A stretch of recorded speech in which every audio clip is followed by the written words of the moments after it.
When I showed up at my daughter's wedding, I never expected the words that came out of her mouth. Dad, you're not invited. Go away. I'm standing there in my best suit, the one I bought just for this day, holding a gift wrapped in silver paper with a white ribbon, and my own daughter looks me dead in the eye like I'm some stranger who wandered in off the street. The venue's packed with people, laughter echoing off the walls, and suddenly it all goes quiet around us. Her face isn't angry, it's cold, like she's looking through me instead of at me, and I feel my heart drop straight through the floor. I open my mouth to say something, anything, but nothing comes out. Because what do you even say when your own kid tells you to leave the most important day of her life? My hands start shaking, the gift feeling heavier than it should, and I can feel eyes on us, whispers starting to spread like wildfire through the crowd. This is my little girl, the one I raised, the one I gave everything for. And she's standing here in that white dress telling me I don't belong.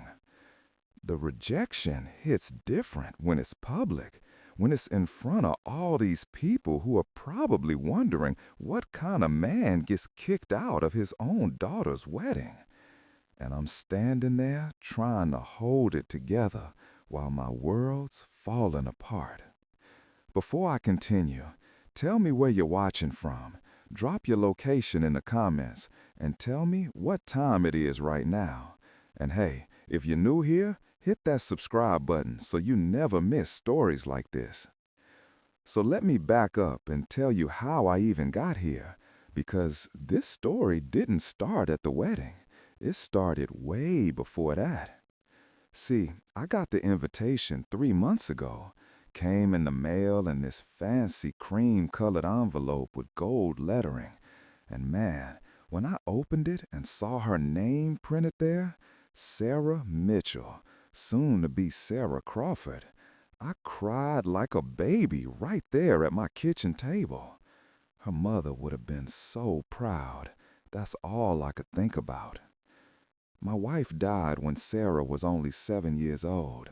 Cancer took her fast and brutal, and suddenly I'm a single dad trying to figure out how to raise a daughter on my own. I didn't know the first thing about braiding hair or picking out dresses or dealing with middle school drama, but I learned because I had to. Because she was all I had left of the woman I loved. I worked double shifts at the plant, came home exhausted, but still helped with homework, still showed up to every parent-teacher conference, every school play, every soccer game, even though she mostly sat on the bench. When she got her period for the first time and I had no clue what to do, I drove to 3 different stores at midnight looking for the right products, called my sister in a panic asking which ones to buy.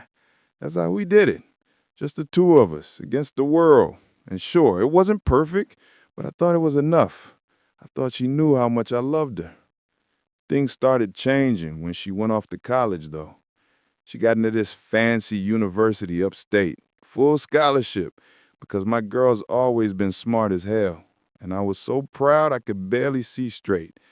But she started coming home less and less, started talking different, acting different, like the world she was living in up there didn't have room for a working-class dad who still wore steel-toed boots and had grease under his fingernails. She made new friends, wealthy friends, and I could tell she was embarrassed by me.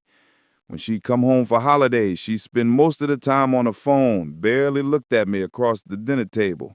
And when I'd ask about her life, she'd give me these short answers, like I was bothering her. It hurt, man. It really hurt, but I figured it was just a phase. You know, kids grow up, they pull away, they find themselves, and eventually they come back around. At least that's what I kept telling myself every night when I'd sit in that empty house and wonder where my little girl went. Then she met him, this guy Brandon Crawford, and suddenly everything made sense in the worst way possible. His family's loaded, like seriously wealthy. The kind of people who summer in the Hamptons and have lawyers on speed dial. I met him once, briefly, when they came through town and stopped by for maybe 20 minutes. He shook my hand too soft, looked around my house like he was touring a museum exhibit of how poor people live, and barely made eye contact when I tried to have a conversation with him. Sarah was different around him, smaller somehow, like she was trying to fit into whatever mold he and his family expected. After they left, I tried to talk to her about it, asked if she was happy, if he was treating her right, and she snapped at me like I'd insulted her. Told me I wouldn't understand, that his family was sophisticated and I should just be happy for her instead of judging. I wasn't judging, no. I was worried, but she didn't want to hear it. The wedding invitation came with a note, handwritten, and I must have read it 50 times trying to understand what she really meant. It said she hoped I could come, that it would mean a lot, but the way it was worded felt off, like she was obligating herself to invite me rather than actually wanting me there. Still, I took it as an olive branch, a chance to maybe fix whatever had broken between us. I started planning immediately, put aside money from every paycheck, went to 3 different stores before I found the right suit, spent hours picking out a gift that felt meaningful enough. I wanted everything to be perfect because this was my shot, my opportunity to show her that I was still her dad, that I still cared, that I could fit into this new life she was building even if it looked nothing like the one we'd had. The day of the wedding, I got there early. Too early, probably, because I was nervous as hell. The venue was this gorgeous estate with gardens and fountains and valets parking cars, and I felt out of place the second I pulled up in my beat-up truck. I parked it myself, way in the back where nobody would see it, walked up to the entrance with my gift under my arm and my heart pounding in my chest. People were arriving in designer clothes, speaking in that casual way rich folk do when they're talking about expensive things like they're nothing. And I'm just trying to blend in, trying to find where I'm supposed to go. I looked for my name on the seating chart and couldn't find it anywhere. Checked 3 times thinking maybe I was missing it, but nothing. A woman in a headset asked if she could help me, and I told her I was the bride's father. And the look she gave me, man, like she was confused or surprised or maybe both, that should have been my first clue something was wrong. I decided to wait in the lobby area, figured maybe Sarah would come through and I could say hi before the ceremony, give her a hug, tell her how beautiful she looked. And that's when she appeared, coming down this grand staircase in her wedding dress, looking absolutely stunning, taking my breath away because for a second she looked just like her mother did on our wedding day. I smiled, started to move toward her, and that's when everything fell apart. She saw me, and her face changed, went from glowing bride to something cold and guarded, and she walked straight up to me with this determined look. That's when she said it. Standing right there in front of arriving guests and wedding staff and probably some of Brandon's family. "Dad, you're not invited. Go away." Just like that.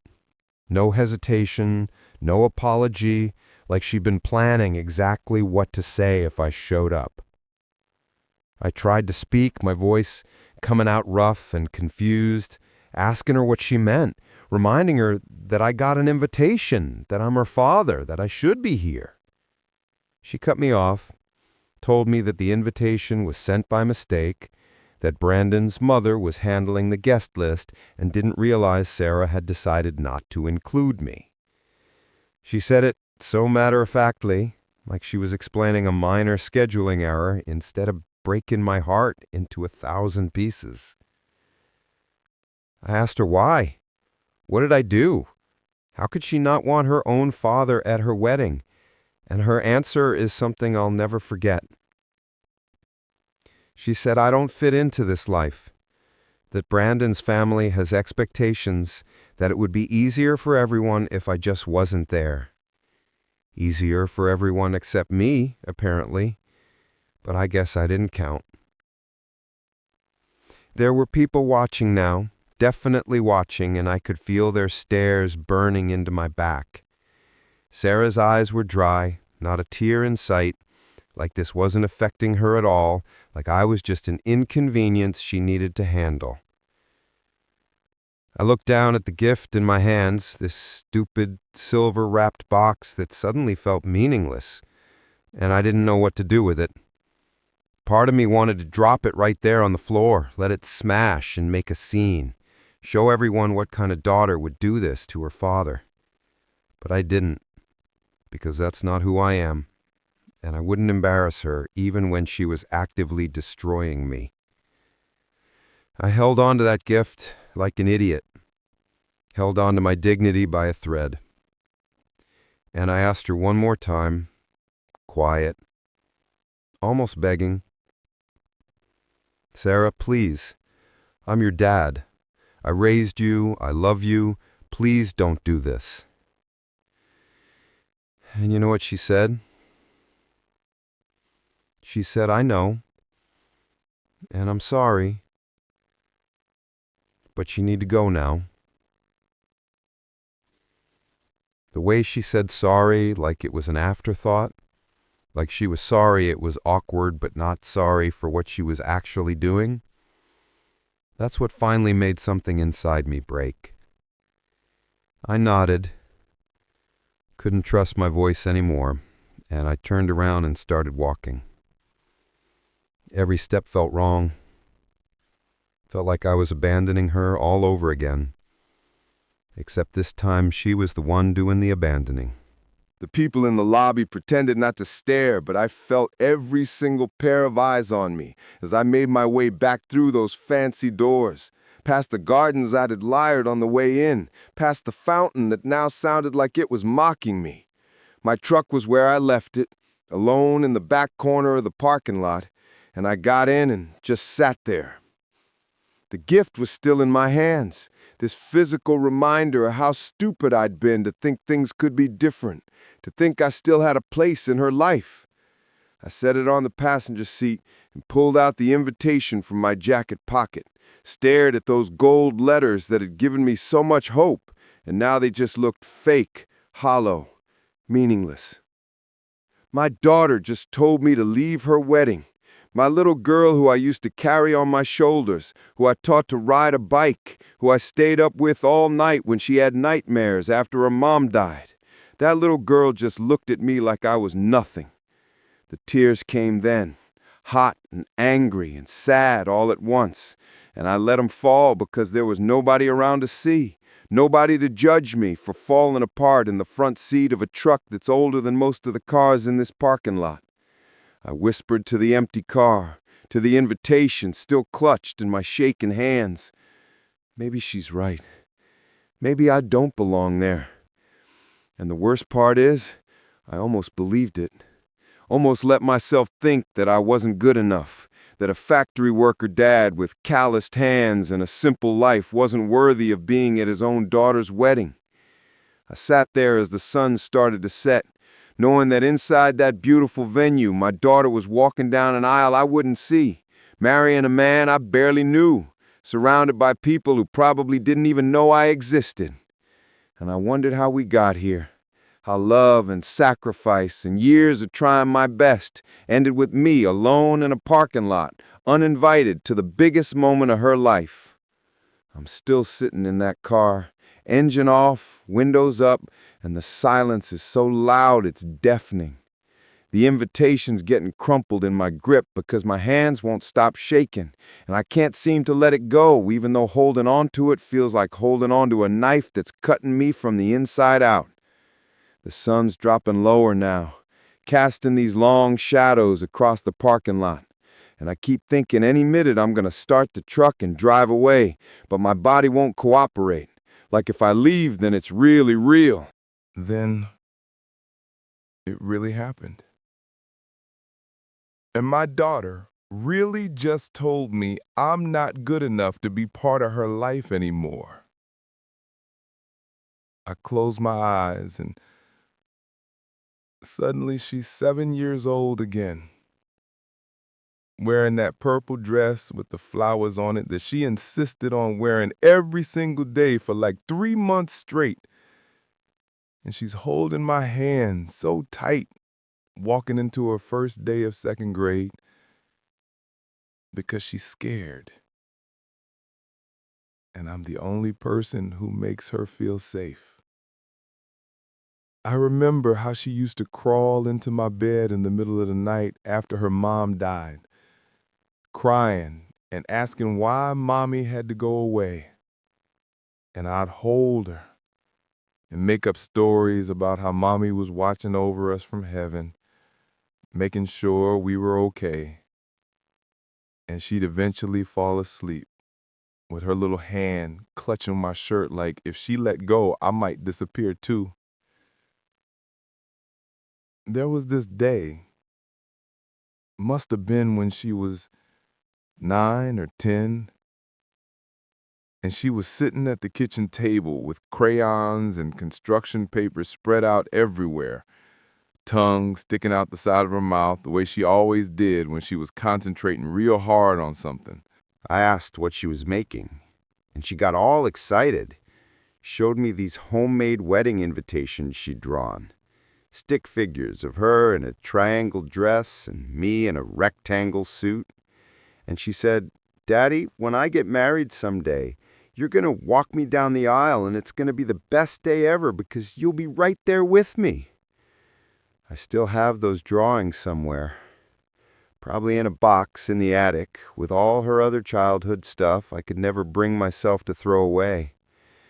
And thinking about them now feels like getting punched in the chest, because that little girl who promised I'd always be part of her special day just became a woman who told me to leave hers. How does that happen? How does unconditional love turn into conditional embarrassment? How does a daughter who once thought her dad hung the moon decide he's not worth a seat at her wedding? I finally start the truck, hands still trembling so bad I can barely get the key in the ignition. And I'd pull out of that parking lot driving way too slow because my vision keeps blurring up with tears I'm trying not to let fall. The roads are familiar, the same ones I've driven for 20 years, getting to and from work, Taking Sarah to school and soccer practice and birthday parties. And now I'm driving them alone, heading back to an empty house that's gonna feel even emptier than usual. I pass by her old elementary school and remember the time she fell off the monkey bars and broke her arm, how I left work in the middle of my shift and drove like a maniac to get to the hospital, held her hand while they set the bone, and she squeezed so hard I had bruises for days after.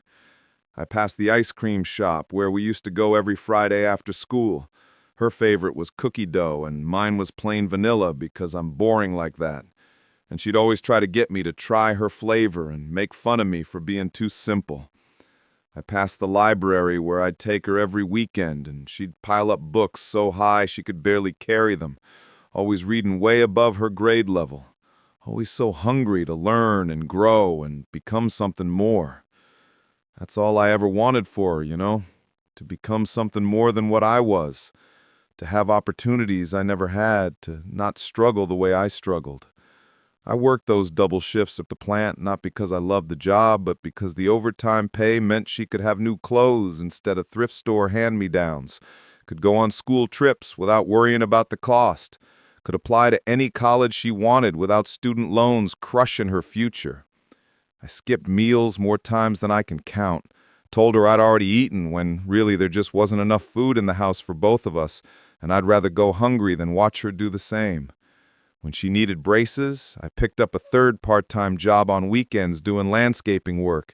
Came home so tired I could barely stand, but at least her smile would be straight and confident.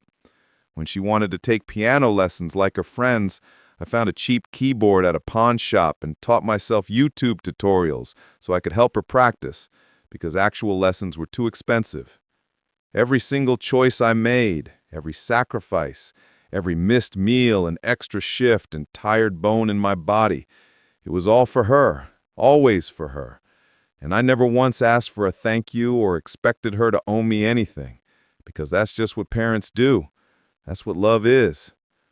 But sitting here now, pulling into my driveway, seeing my house with its peel and paint and overgrown grass because I've been too busy working to keep up with maintenance, I can't help but wonder if all those sacrifices meant nothing to her, if somewhere along the way she looked at what I gave her and decided it wasn't enough, that I wasn't enough. I turn off the truck and just sit there staring at the house, at the porch where we used to sit on summer evenings, eating popsicles and watching fireflies, and I feel so damn tired, not just physically, but in my soul, like something fundamental inside me is given up. I finally force myself to go inside, the door creaking the way it always does, the house smelling stale and lonely the way it always does when it's just me here. I drop my keys on the counter, that stupid gift still under my arm because I didn't know what else to do with it, and I set it down next to the sink, where it sits looking ridiculous and out of place. My phone buzzes in my pocket, and for a second my heart jumps, thinking maybe it's Sarah. Maybe she changed her mind. Maybe she realized what she did and wants to apologize. But when I pull it out, it's a message from Emily Rodriguez, one of Sarah's friends from high school, a sweet kid who used to come over all the time and always called me Mr. Thompson, even though I told her 100 times, just call me Jack. The message says, Mr. Thompson, I can't believe what she did to you. Everyone's talking about it. And there's more after that, but I can't read it because my vision's going blurry again and my chest feels so tight I can barely breathe. Everyone's talking about it, which means it wasn't just me who witnessed my humiliation. It wasn't just the people in that lobby. It means the whole wedding knows. All those guests in their fancy clothes probably spent the ceremony whispering about the father who got kicked out, creating their own stories about what kind of man I must be to deserve that treatment. Emily's message keeps going. It says something about how wrong it was and how Sarah's changed so much and how Brandon's family's controlling everything, but I can't keep reading because what's the point? What does it change knowing that people feel bad for me? It doesn't make my daughter want me back in her life. I think about responding, about thanking Emily for reaching out, about asking her what exactly people are saying, but my fingers just hover over the keyboard and nothing comes out because I don't have the energy for it. Don't have the strength to relive this moment through someone else's eyes. I just close the phone, set it face down on the counter, and walk over to the window that looks out over my backyard, where Sarah used to play when she was little, where I built her a swing set that's still standing, even though it's rusty now, and the swings hang empty, moving slightly in the evening breeze like ghosts of childhood memories. I whisper to the empty room, to the walls that have heard all my midnight worries and early morning pep talks to myself. Let her have her fancy life. And I mean it in this moment. Mean it with every hurt and angry and sad piece of my heart. Because if she wants a life where I don't exist, then fine. Let her have it. Let her live in her mansion with her rich husband and his judgmental family, and see how happy that makes her. Let her wake up every day in silk sheets and eat expensive food and go to fancy parties and never think about the man who gave up everything so she could have those opportunities. I'm done chasing after someone who doesn't want to be caught, done trying to fit into a space that was never meant for me, done breaking my own heart trying to love someone who's decided I'm not worth loving back. The words taste bitter in my mouth, but they also feel necessary, like I need to say them out loud to make myself believe them, to start building whatever wall I need to protect myself from hoping she'll change her mind. But even as I'm saying it, standing there in my kitchen with the sunset coming through the window, casting everything in orange and gold, I feel this shift happening inside me. The pain is still there, probably always will be. But underneath it, something else is starting to grow. Something harder and stronger that feels like determination or maybe just survival instinct kicking in. I'm not going to let this destroy me. Not going to let her rejection define my worth. Not going to spend the rest of my life wondering what I did wrong when the truth is, maybe I didn't do anything wrong. Maybe I just loved someone who grew up to value the wrong things. I raised a daughter who's smart and capable and strong enough to get a full scholarship to a fancy university, and that's on me. That's my legacy, even if she wants to pretend I don't exist. I worked my fingers to the bone and gave her every opportunity and taught her right from wrong, even if she's choosing to forget those lessons now, and nobody can take that away from me. Not her, not her new husband, not his wealthy family with their country club memberships and summer homes. I walked to my bedroom, this small space with the same furniture I've had for 15 years, because who has money for new stuff when you're raising a kid alone? And I sit down at the desk in the corner where I used to help Sarah with homework. There's loose paper in the drawer, a pen that's almost out of ink, and I pull them out with shaking hands that are starting to steady themselves. I'm not writing to her. I'm not going to pour my heart out in a letter she'd probably never read anyway. I'm writing to myself, to the man I need to be to get through this, to remember who I am when the hurt gets so bad I forget. I start writing, and the words come easier than I expected, like they've been waiting inside me this whole time, just needing permission to come out. Dear Jack, I write, today your daughter broke your heart in a way you didn't think was possible. She told you that you're not good enough, that you don't fit, that you're not invited to be part of her life anymore. And right now, sitting here in this house that's full of memories of raising her, it feels like the end of everything. I pause, pen hovering over the paper, then keep going, because stopping now means letting the pain win. But here's what you need to remember when you read this later, when the hurt comes back and makes you forget. You are worthy. You are enough. You gave everything you had and more, worked until your body ached and your spirit was tired, loved with everything you had even when it wasn't easy. You taught her to read and to ride a bike and to be strong when life knocked her down. You held her when she cried and celebrated when she succeeded and showed up for every single moment you possibly could. That makes you a good father, no matter what she says, no matter how she treats you. The words keep flowing, filling up the page, and I'm crying now, but they're different tears. Not just sad, but also angry and determined and almost relieved in a weird way.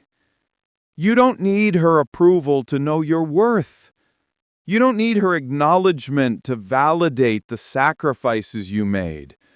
Those choices were made out of love, pure and simple. And love doesn't come with conditions or expectations of being paid back. You loved her because she was yours, because she needed you, because that's what fathers do. And even though she's turned her back on you now, that doesn't erase the man you were to her, the father you've always been. I write about the little girl who drew wedding invitations with crayons, about the promises she made with her whole heart, about how people change, and sometimes they forget where they came from, but that doesn't mean the foundation wasn't real and strong and built with good intentions. When you read this again, I continue, hand cramping now, but pushing through, Remember that your value isn't determined by how your daughter treats you. It's determined by how you treated her, by the life you gave her, by the man you chose to be when things were hard.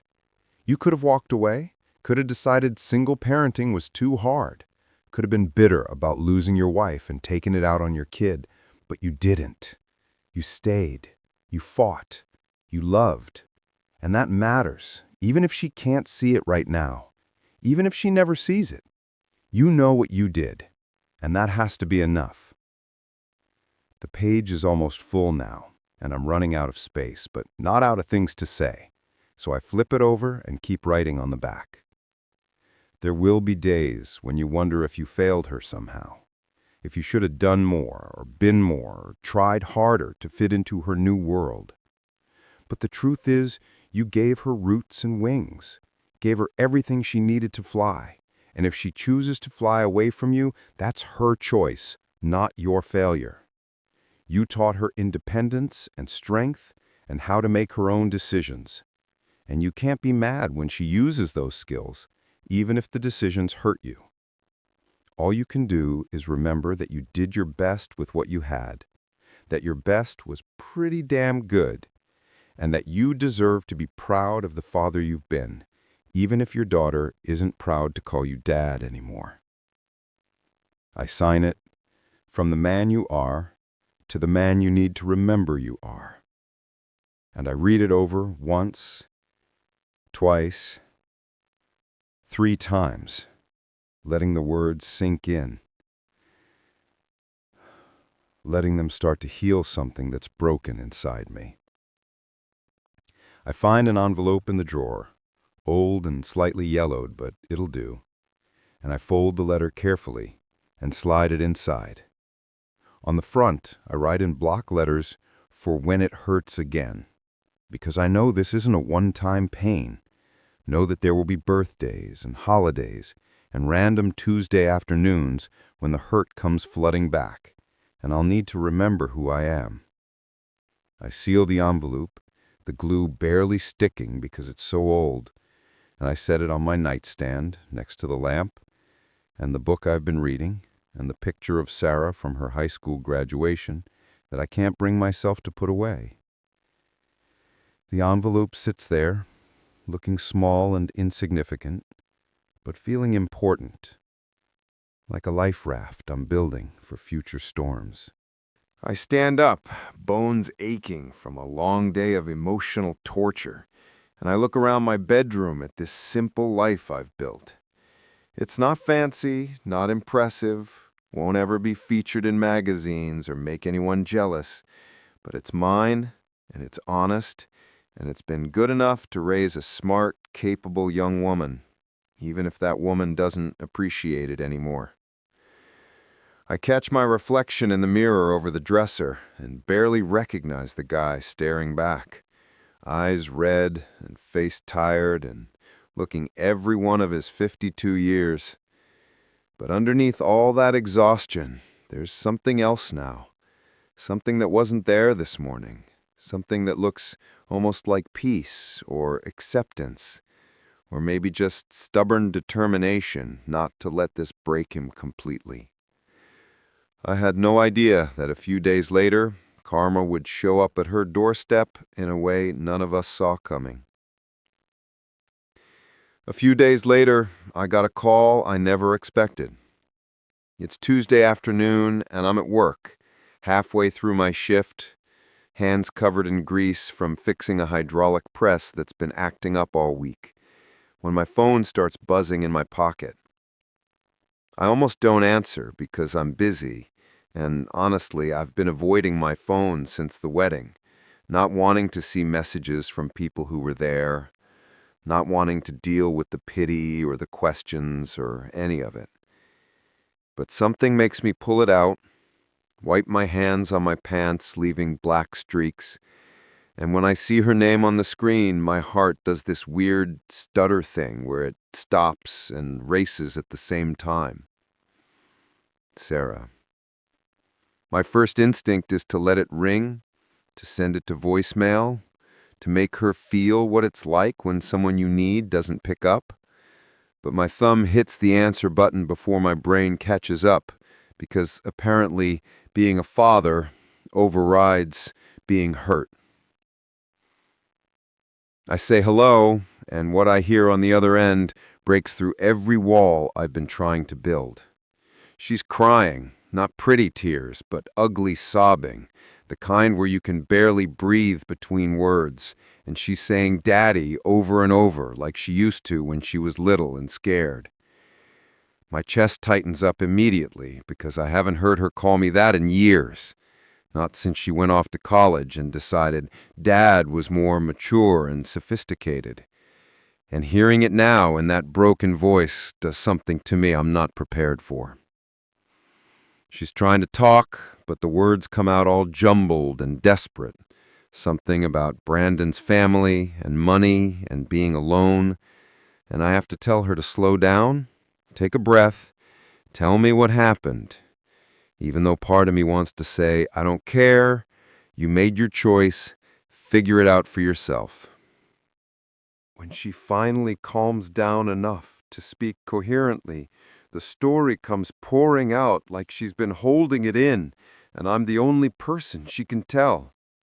Turns out Brandon's family did some digging after the wedding, probably routine rich people stuff, checking out who their son married, and they found out that Sarah doesn't come from money, that her last name doesn't open doors, that her father works in a factory, and lives in a house that's worth less than their monthly country club dues. But more than that, they realized she lied about it, or at least let them believe things that weren't true, played up some version of herself that made her seem like she came from their world, when really, she came from mine. Brandon's mother apparently lost it, called her a gold digger and a liar, said she trapped their son and wasn't good enough for their family. And the worst part is, Brandon didn't defend her, just stood there while his family tore her apart, the same way she let them tear me apart by not inviting me to the wedding. She tells me through sobs that they're treating her like garbage, that Brandon's been cold and distant, and she's alone in this massive house, feeling like an outsider in her own marriage. And the irony isn't lost on me that she's describing exactly how she made me feel, standing in that wedding venue lobby. She says she doesn't know what to do, that she made a huge mistake, that she should have listened to me when I tried to warn her about these people. And then she says the words that hit me like a freight train. Daddy, I need you, please. I don't have anyone else. Part of me, the hurt, angry part that's still nursing wounds from being publicly rejected, wants to laugh and say welcome to how I felt, wants to tell her that being needed only when she's desperate isn't the same as being wanted, wants to hang up and let her figure out her own mess since she was so quick to kick me out of her life when things were going well. But I can't do it. Can't hang up on my crying daughter no matter how much she hurt me, because that's not who I am. And I realize standing there in the factory with oil stains on my clothes and my heart breaking all over again, that this is both my greatest strength and my biggest weakness. I'm a father, and fathers don't abandon their kids even when their kids abandon them, even when it would be justified, even when everyone would understand. I tell her I'm coming. Don't even think about it, just say the words. And I can hear her relief through the phone mixing with her tears as she gives me the address to this place she's living now. This mansion in a neighborhood I've never been to, because people like me don't belong there. I hang up and tell my supervisor I have a family emergency, clock out early and head home to shower and change, because I'm not showing up covered in factory grime, not this time. Not when I need to look her in the eye as an equal. The drive takes 40 minutes through parts of town that get progressively nicer, houses getting bigger and further apart, gates and long driveways replacing sidewalks and chain-link fences, and I feel that old insecurity creeping back in, telling me I don't belong here, and I'm out of my league, that Sarah was right to be embarrassed.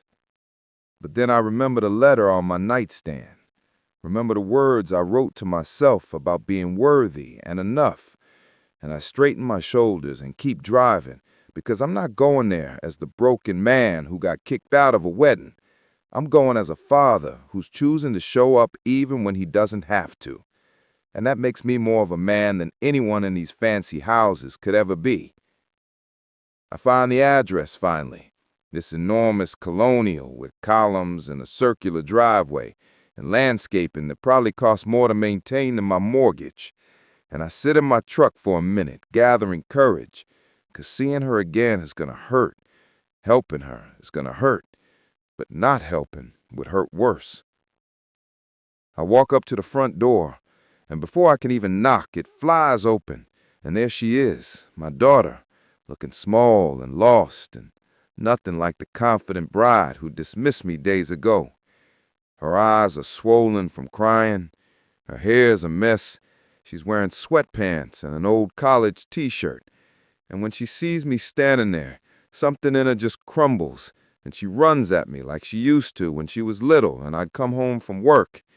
She crashes into my chest and wraps her arms around me and starts sobbing into my shoulder, saying, "I'm sorry, I'm so sorry, Daddy, I'm sorry," over and over, and my arms come up automatically to hold her, even though my brain's still trying to process everything, still trying to protect my heart from getting destroyed again.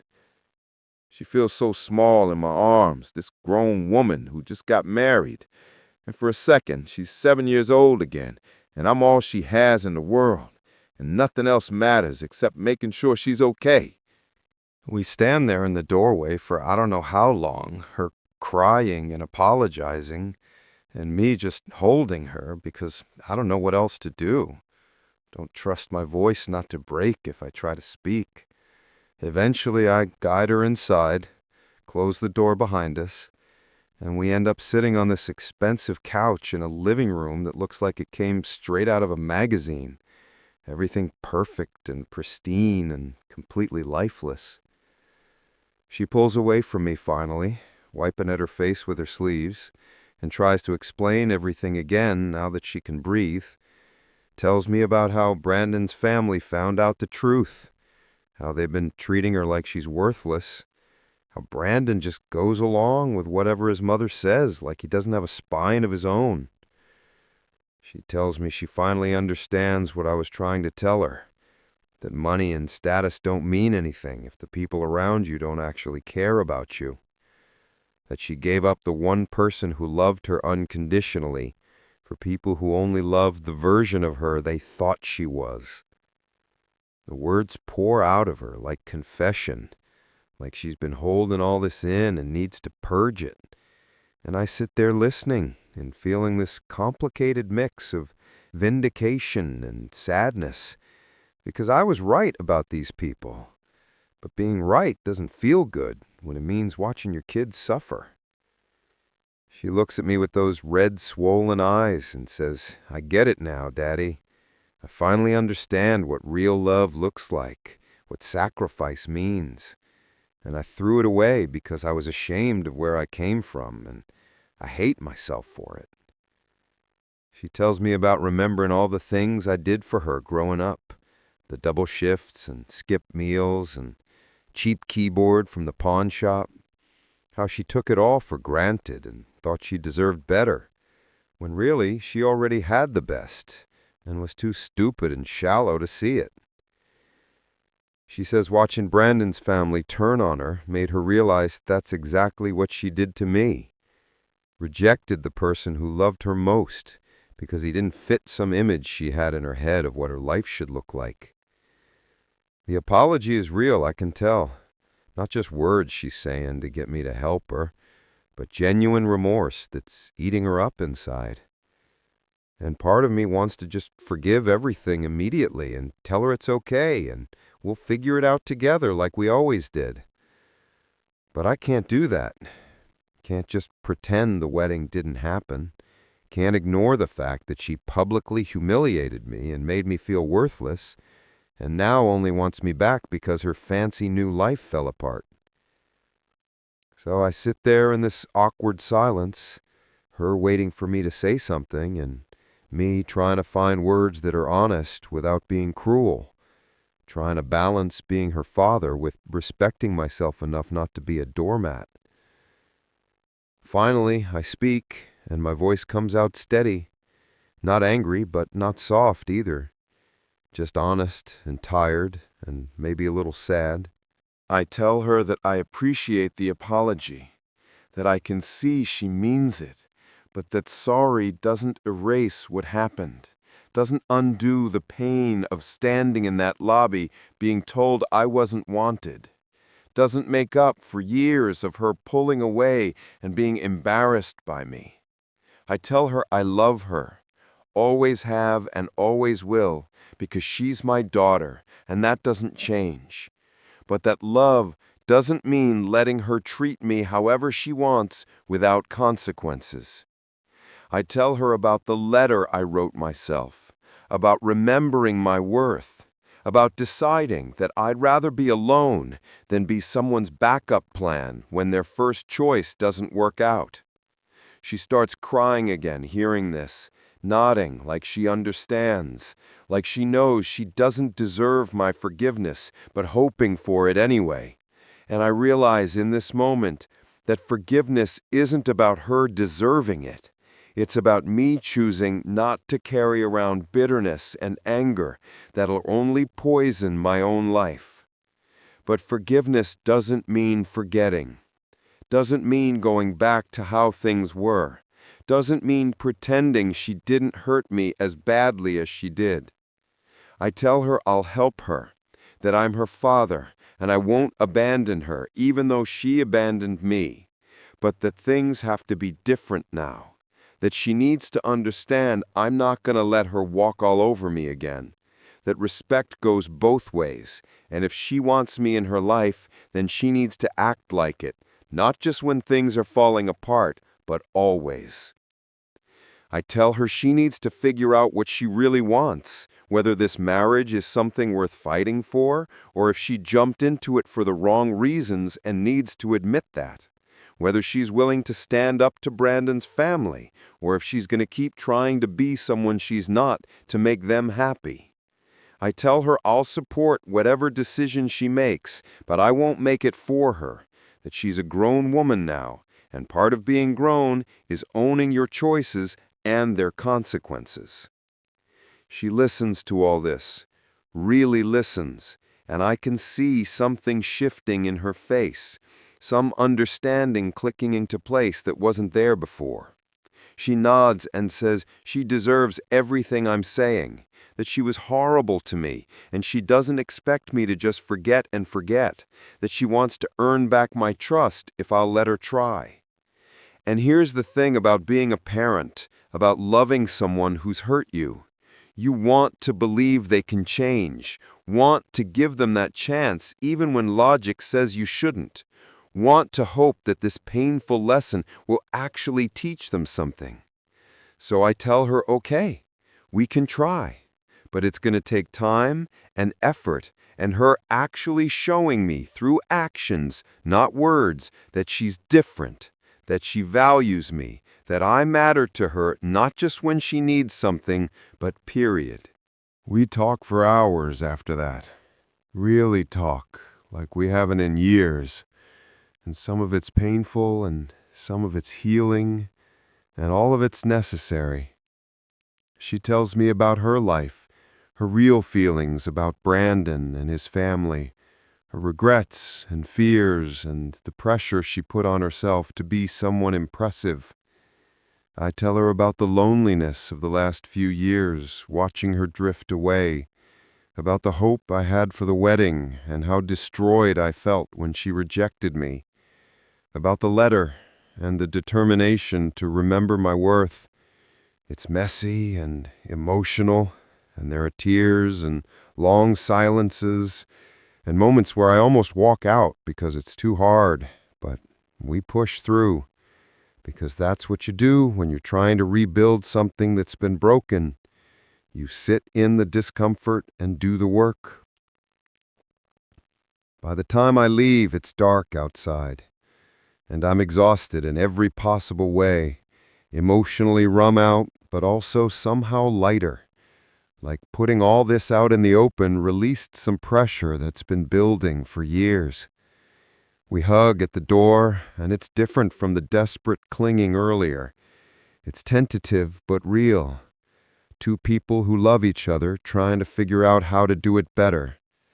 She says thank you, and I love you, and I'm sorry again. And I say, I love you too. Because I do. Even when it's hard, even when it hurts, even when I don't like her very much, I still love her. Because that's what parents do. Driving home, I think about everything that's happened, from the wedding rejection to the desperate phone call, to this awkward, painful reconciliation, and I realize something important. Sometimes life breaks your heart just to rebuild it stronger. Sometimes the worst pain teaches you the most valuable lessons. Sometimes you have to lose people to understand what really matters.